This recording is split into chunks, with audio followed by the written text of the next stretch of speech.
Selamat malam Bapak-bapak, Ibu-ibu, saudara-saudara yang dikasihi Tuhan. Shalom. Pertama-tama syukur kepada Yang Kuasa karena telah memberi kita kesempatan beribadah secara virtual ini. Untuk itu terlebih dahulu marilah kita meminta pertolongan Tuhan. Kita berdoa. Ya Tuhan, berkenanlah kiranya menuntun kami dalam persekutuan ibadah ini.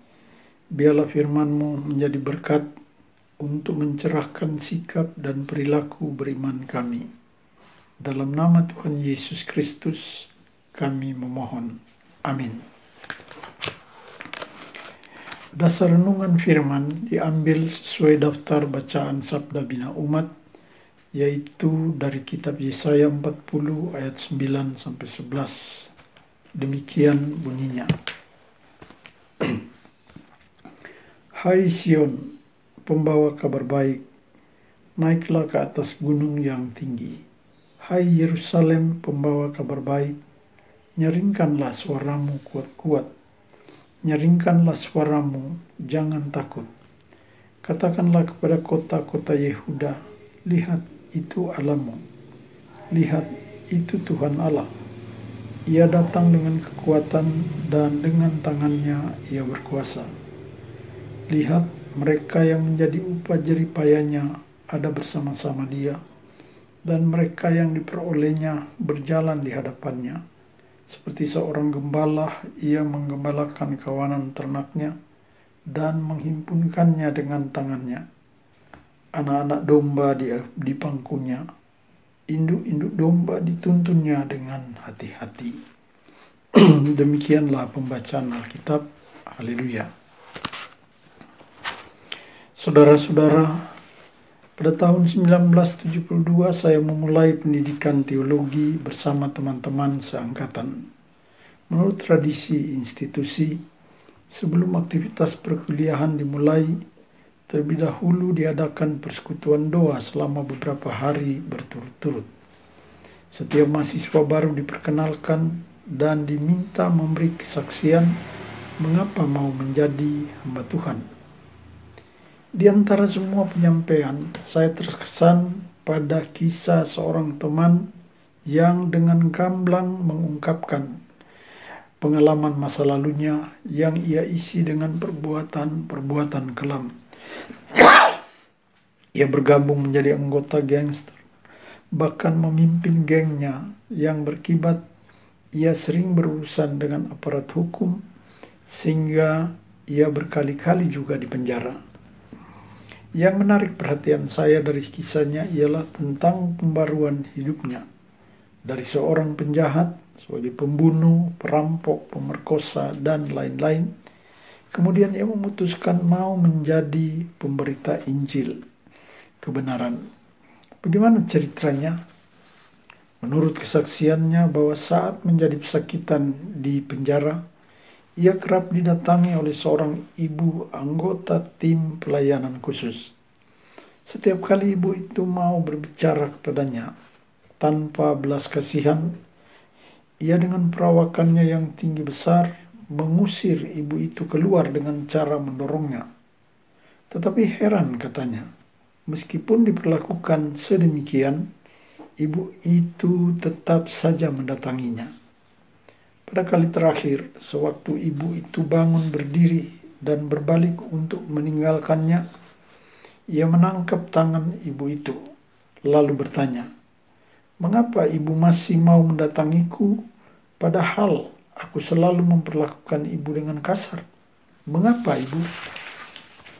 Ibu itu menjawab dengan ramah, tapi dengan kepastian iman, "Karena Tuhan Yesus mengasihimu, nak. Tuhan Yesus mau mengampunimu. Ia mau menuntunmu ke jalan yang benar dan dia memanggilmu. Karena itu bertobatlah." Mendengar itu, hatinya luluh disentuh oleh belas kasihan Tuhan Yesus.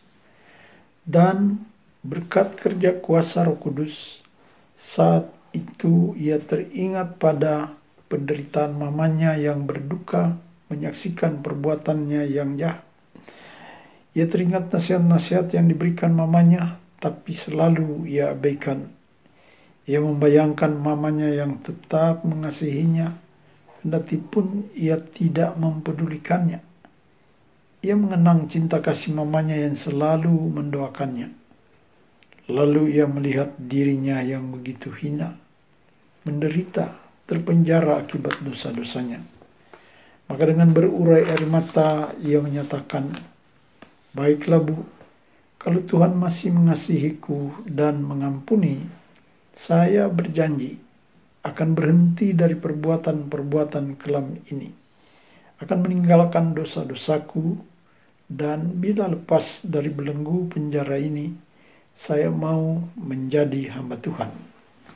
Karena itulah pada tahun 1972 bersama teman-teman lainnya, kami mulai dipersiapkan melalui pendidikan teologi, dan dari angkatan kami, dialah orang pertama yang ditahbiskan menjadi pelayan firman dan sakramen. Saudara-saudara jemaat Tuhan, bacaan kita menyatakan, Yesaya 40 ayat 9, "Hai Sion, pembawa kabar baik, naiklah ke atas gunung yang tinggi. Hai Yerusalem, pembawa kabar baik, nyaringkanlah suaramu kuat-kuat, nyaringkanlah suaramu, jangan takut." Ini merupakan berita yang sangat hebat, karena pertama kota Sion atau Yerusalem adalah kota yang sangat termasyhur di dunia. Menurut sejarahnya, kota itu sudah berdiri paling sedikit sejak milenium ketiga sebelum Masehi, jauh dari zaman pra-Israel. Kota itu juga disebut dengan julukan kota Daud, karena Daudlah yang merebutnya dari orang-orang Yebus sekitar tahun 1000 sebelum Masehi. 2 Samuel 5 ayat 6-10, 1 Raja-Raja 8 ayat 1. Juga kota itu disebut kota Allah, karena biasa diperuntukkan sebagai tempat bagi Tuhan. Walau demikian, fakta sejarah mencatat bahwa pada tahun 587 sebelum Masehi, kota itu telah dihancurkan oleh Nebukadnezar. Bait Allah diratakan dengan tanah, lalu ia meniadakan takhta keturunan Daud, dan rakyat dari kaum elitnya diangkut sebagai orang-orang buangan. Sehingga secara politis, kerajaan Yehuda terpenjara di bawah belenggu kekuasaan kerajaan Babel. Maka yang menjadi perhatian sangat menarik ketika dikatakan bahwa Sion atau Yerusalem disebut sebagai pembawa kabar baik. Bagaimana hal itu bisa terjadi? Bukankah ketika berita itu disampaikan, status mereka masih belum lepas dan belum bebas dari kekuasaan pemerintahan penjajah? Saudara-saudara, di sanalah justru nampak peranan kerja kuasa Allah yang melampaui kuasa dunia ini, melampaui kuasa Babel. Dengan tangannya yang kuat dan dalam kasihnya, ia bertindak bak orang tua pengasih yang meskipun menghukum, namun ia adalah Allah yang tidak pernah menggagalkan rencana mulianya hanya karena ulah dosa umat. Maka sesuai penentuannya, Tuhan datang memberi umatnya penghiburan, dan itu ia lakukan sejalan dengan rencana penyelamatannya bagi dunia. Untuk itu ia memilih umatnya masuk ke dalam rencananya yang mulia itu, dan menetapkan mereka menjadi hambanya. Yesaya 43 ayat 10 mengatakan, "Kamu inilah saksi-saksiku dan hamba-hambaku yang telah kupilih, mengutus mereka meneruskan berita kesukaan itu bagi bangsa-bangsa dunia." Yesaya 43 ayat 21, umat yang telah kubentuk akan memberitakan kemasyhuranku. Itulah yang termaktub dalam pernyataan Yesaya 40 ayat 1-11 yang berisi kabar bahwa Tuhan memberi hidup dan masa depan baru bagi umatnya, bahwa perhambaannya sudah berakhir, kesalahannya telah diampuni, Yesaya 40 ayat 1-2. Allah membaharui laku kehidupan mereka. Padahal saat itu mereka masih dalam derita, duka, dan sedih. Sebagaimana ucapan kitab Ratapan 1 ayat 16. Nah, inilah aku menangis, mataku mencucurkan air, karena jauh daripadaku penghibur yang dapat menyegarkan jiwaku. Yesaya 51 ayat 19, siapakah yang dapat menghiburmu? Tetapi dalam kondisi sedemikian itu terdengar suara sorgawi mengajak umat agar mempersiapkan jalan untuk Tuhan dan mengikut sertakan Nabi. Dan ia harus meneruskan kepada Yerusalem kabar baik yang telah ia terima, dan untuk seterusnya diberitakan kepada semua umat. Dalam rangka itulah kita akan melihat makna berita dari ayat 9 sampai 11 yang kalau kita perhatikan ada 3 hal yang ditekankan. Yang pertama, ayat 9. Katakanlah kepada kota-kota Yehuda, lihat itu Allahmu. Ayat 10, lihat itu Tuhan Allah. Ia datang dengan kekuatan dan dengan tangannya ia berkuasa. Mengapa hal itu perlu disampaikan kepada umatnya? Berita itu memang sangat-sangat perlu dan amat penting bagi umatnya, mengingat 2 hal. Pertama, bahwa mereka sedang berada dalam keadaan terpuruk dan terhina karena mereka sebagai umat Tuhan, namun kenyataan kini sedang terjajah, bahkan menjadi orang-orang buangan di negeri asing yang bukan tanah perjanjiannya. Itu hal yang sangat merendahkan martabatnya sebagai umat. Dalam keadaan itu, mereka berhadapan juga dengan kepercayaan dunia umumnya yang memahami bahwa bangsa yang kalah berarti dewa sembahannya lemah, tidak sekuat dewa yang diyakini musuhnya. Maka berita ini menjadi begitu penting guna membangkitkan kembali kepercayaan umat kepada Allah Israel yang adalah Allah yang perkasa, kata Yesaya 9 ayat 5. Mengingatkan mereka pada kekuatan Allah yang tidak ada bandingannya bila ia bertindak. Mengingatkan kedahsyatan kuasanya sebagai pencipta, melampaui kekuatan ilah dunia ini, bahkan melampaui kekuatan dan kuasa apapun di dunia. Yesaya 40 ayat 28. Ia adalah Allah yang kekal, yang menciptakan bumi seisinya. Ia adalah Raja, kata Yesaya 52 ayat 7. Itu semua diperlihatkan kepada umatnya agar tidak meragukannya, supaya dengan keyakinan mereka mau keluar dari kungkungan pergumulan mereka karena permasalahan-permasalahan yang mendera. Mereka harus percaya bahwa Tuhan telah memperdengarkan suara surgawi dan menyatakan kemuliaannya lewat tindakan-tindakannya. Itu sangat penting bagi umat, dan tentu sangat penting bagi kita murid-murid, pengikut-pengikut Tuhan Yesus, supaya tetap setia walaupun diizinkan menghadapi pergumulan seberat bagaimanapun. Ingat ucapan Roma 8 ayat 35. Siapakah yang akan memisahkan kita dari kasih Kristus? Penindasan atau kesesakan, atau penganiayaan, atau kelaparan, atau pedang, atau bahaya? Roma 8:39b. Atau kuasa-kuasa di atas maupun di bawah tidak akan dapat memisahkan kita dari kasih Allah yang ada di dalam Kristus Yesus Tuhan kita. Kita berdoa supaya kita tetap teguh, kuat, kita mau mendengarkan suara dan mau melihat Allah kita sebagai Allah yang maha kuasa, maha besar, yang tiada tandingannya. Yang kedua yang ditekankan ayat 10c, lihat Mereka yang menjadi upah jeripayanya ada bersama-sama dia, dan mereka yang diperolehnya berjalan di hadapannya. Saudara-saudara, mata hati umat mau dibukakan untuk melihat jauh ke depan, bahwa sesungguhnya Tuhan membebaskan mereka dari cengkeraman penguasa, keluar dalam rangkulan kasih Tuhan pembebas dan penyelamat.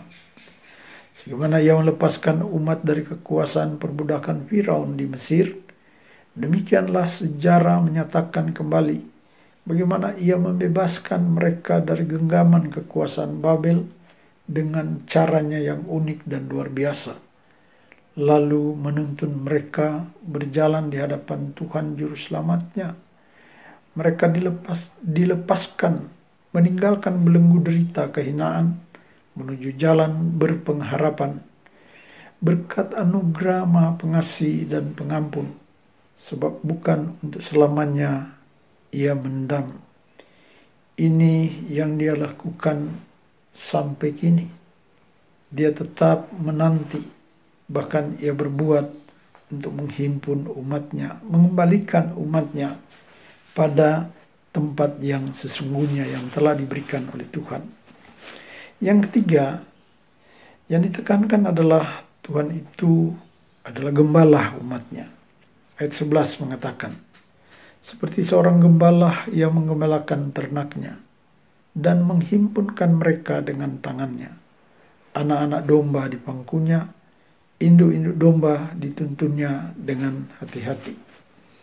Saudara-saudara, bila kita perhatikan secara seksama, dapatlah kita katakan bahwa langkah-langkah yang disampaikan kepada umatnya, termasuk melalui hamba-hamba utusannya, semua dilakukan untuk memperlihatkan dan menyatakan kasih Tuhan terhadap penderitaan yang dialami umatnya. Dengan sifat kebapaan, ia merangkul dan membimbing mereka keluar dari kurungan derita dan mengembalakan mereka ke kehidupan baru yang memberi kelegaan, yang berpengharapan, kini bahkan sampai selamanya. Itu berita yang membesarkan hati, sebab di sanalah nyata kerja kuasa dan kasih Allah yang sangat mengagumkan. Ia benar-benar gembala agung yang setiawan. Ia mencari, ia mengampuni, ia menghimpun, dan ia menghantar ke jalan menuju masa depan yang berarti. Ia adalah gembala agung segala domba. Seperti disaksikan Pemazmur 23 ayat 1-3, Tuhan adalah gembalaku, takkan kekurangan aku. Ia membaringkan aku di padang yang berumput hijau. Ia membimbing aku ke air yang tenang. Ia menyegarkan jiwaku. Ia menuntun aku di jalan yang benar oleh karena namanya. Yohanes 10 ayat 11, kata Tuhan Yesus, akulah gembala yang baik. Gembala yang baik memberikan nyawanya bagi domba-dombanya. Itulah Tuhan kita. Lihatlah dia sebagai penguasa. Tidak ada taranya, tidak ada bandingnya. Ia memang sewaktu-waktu menghukum, bahkan menghukum setiap orang yang melawan, bahkan menentang kehendaknya. Pada waktunya, ia akan menghajar setiap orang setimpal dengan yang dilakukannya. Namun seperti dikatakan, ia tidak senantiasa mendendam. Cinta kasihnya meluluhkan sehingga ia kembali mengulurkan tangan kasihnya. Lalu ia tidak membiarkan manusia yang ditobatkannya, tetapi seperti anak-anak, ia selalu dituntun oleh Bapa pengasih dan penyayang. Ia dilindungi, ia selalu diberikan masa depan yang berpengharapan. Saudara-saudara jemaat Tuhan, apa kiranya yang bisa kita pelajari dari ayat-ayat bacaan kita tadi? Saya mencatat beberapa hal yang kiranya dapat dijadikan sebagai bahan perenungan. 1. Bahwa siapapun umat manusia bila melakukan dosa pasti akan berhadapan dengan tindak keadilan Tuhan yang membalas secara setimpal semua perbuatan sesuai hukumnya. Orang benar akan menerima upah kebenarannya, dan pembuat dosa akan menanggung akibat dosanya. Kedua, bahwa rencana penyelamatan dunia ini tidak akan berubah selama nafas hidup masih diizinkan. Ada sampai kapanpun, Ia tetap memberi peluang kepada setiap umat untuk datang kepadanya dalam pertobatan. Tuhan bersedia mengampuni dan karena itu mau membimbing ke jalan yang dikehendakinya bagi orang yang menerima tawaran penyelamatan itu. Ingat, Ia adalah gembala yang baik yang tidak membiarkan domba-dombanya terhilang dan binasa. Untuk itu Ia datang. Ia memperdengarkan berita keselamatan, berita yang menghiburkan bagi semua yang tersesat karena dosa-dosanya.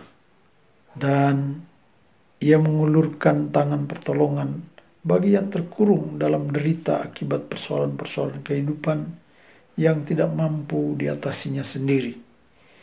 Ia membuka jalan rahmat yang memberikan penghiburan. Saudara-saudara jemaat Tuhan, apa kiranya yang menjadi pergumulan hidupmu sekarang ini? Apa kiranya yang menjadi pergumulan kita di tengah-tengah perjalanan kita? Ingat kata Alkitab yang berkata, lihat, itu Tuhan Allahmu. Ia kuat dan Ia sangat berkuasa, karena Dialah pencipta. Ia satu-satunya Allah. Ia adalah pengasih dan penyayang. Tangannya terulur untuk menolong kita umatnya keluar dari pergumulan dan permasalahan kehidupan ini. Yang diperlukan hanyalah kesadaran, pertobatan, dan janji untuk hidup beriman. Dan mendengar suara panggilannya serta mengikuti kehendak Gembala Agung yang setia itu. Firman Tuhan berkata, Roma 9 ayat 33, 1 Petrus 2 ayat 6, siapa yang percaya kepadanya tidak akan dipermalukan. Sebab itu, marilah saudara-saudara dengan kerendahan hati kita membuka diri, menerima suara Gembala Agung kita yang telah memperdengarkan cinta kasih-Nya, memperdengarkan suara penyelamatan yang memperlihatkan tindak pertolongan-Nya, dan Ia memberikan masa depan bukan hanya kini, tapi kini bahkan sampai selama-lamanya. Dan jangan lupa dan jangan dilupakan apalagi diabaikan bahwa seperti Sion atau Yerusalem, beritakanlah itu kepada semua dan kepada sesamamu, karena kita adalah hamba-hambanya. Semoga Tuhan Yesus menyertai kita semua. Tuhan memberkati. Amin. Mari kita berdoa.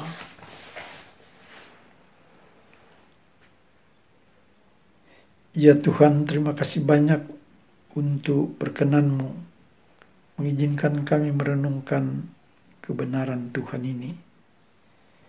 Dibandingkan dengan tuntunan kehendak-Mu, betapa kami merasa malu karena jauh dari tuntutan itu, jauh dari melakukan firman-Mu dengan setia. Oleh karena itu, ya Tuhan Yesus, biarlah kebenaran firman ini tinggal tetap dalam hati dan pikiran kami, membentuk seluruh laku hidup kami dan sikap kami untuk mengiringi Tuhan dengan setia beriman, dengan tetap teguh dan tabah menghadapi semua pergumulan dan permasalahan, tidak tergoyahkan olehnya, karena kami memandang kepada Tuhan yang adalah penguasa, Tuhan yang adalah penolong, Tuhan yang adalah pengasih, penyayang, pengampun, yang tetap memberikan peluang bagi kami untuk mendapatkan penghiburan sejati itu.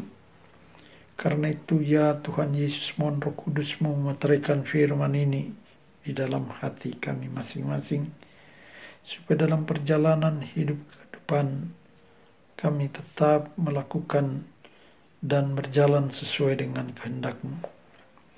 Kami berdoa Tuhan khusus dalam menghadapi wabah virus COVID-19 yang melanda kami, bahkan melanda dunia ini. Ajarlah kami untuk berserah kepada Tuhan, untuk meyakini bahwa sesungguhnya hanya Tuhanlah penolong yang ajaib, yang dengan caranya bisa melakukan keajaiban untuk mengenyahkan virus ini. Dan kami memohon anugerah Allah untuk menjamah hati pikiran kami, supaya tetap sadar bahwa Tuhanlah satu-satunya andalan. Tuhanlah Allah kami yang berkuasa atas segala-galanya. Karena itu kehidupan kami berkeluarga kami serahkan ke dalam tangan Tuhan.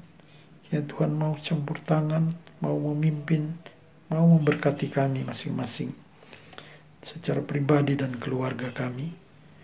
Dalam istirahat kami malam hari ini, biarlah Bapa sendiri meneduhkan kami, menjaga kami, sampai kami bangun besok pagi dengan kekuatan baru di dalam kasih-Mu.